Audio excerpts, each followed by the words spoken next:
සුබ දවසක්. සීලු දෙනාම ආයුබෝවන් කියලා පිළිගන්නවා අපේ තවත් අලුත් වීඩියෝ එකකට.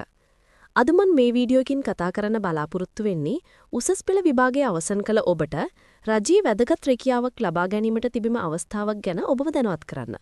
ඒ තමයි ග්‍රාම සේවා නිලධාරීන් බඳවා ගැනීමේ ගැසට් නිවේදනය මේ වන විට නිකුත් වෙලා තියෙනවා.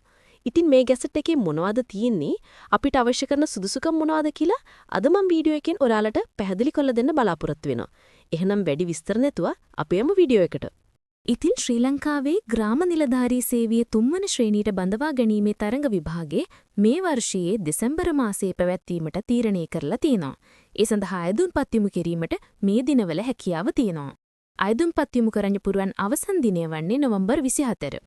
මේ ග්‍රාම නිලධාරී විභාගයට අයදුම් කිරීමට අවශ්‍ය සුදුසුකම් පිරිවැන්නව කතා කරනකොට ප්‍රධාන වශයෙන් අපිට ඕනි වෙනවා ඔයා මේ වන විට ජීවත් වෙන ප්‍රදේශයේ ප්‍රාදේශීය ලේකම් කොට්ටාසය තුල අවුරුදු 3ක ස්ථීර පදිංචි සනාද කරමින් ලිපියක් ලබා ගන්න ඕනි ප්‍රාදේශීය ලේකම්වරයාගෙන්. ඊට අමතරව මේ අයදුම්පත යොමු කරන කාලය වන විට ඔයාගේ වයස අවුරුදු 21යි 35යි අතර තියෙන්න ඕනි.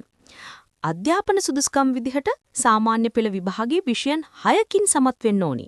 ඒකෙදි මව් භාෂාව සහ ගණිතයට ඉහළ සාමාර්ථයන් තිබීම අවශ්‍යයි.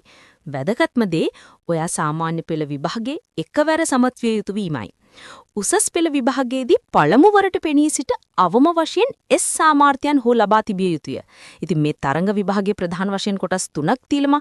පළවෙනි එක සාමාන්‍ය දැනීම, දෙවෙනි කොටස භාෂා හැකියාව, තුන්වෙනි කොටස බුද්ධි පරීක්ෂණය.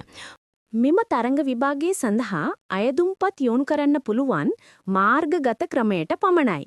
එහිදී විභාග ගාස්තුව වශයෙන් රුපියල් 10ක මුදලක් ලබා ගන්නවා. ඉතින් මෙවර ග්‍රාම නිලධාරී තරඟ විභාගයේ පවත්වන්නේ දිස්ත්‍රික්ක මට්ටමින්.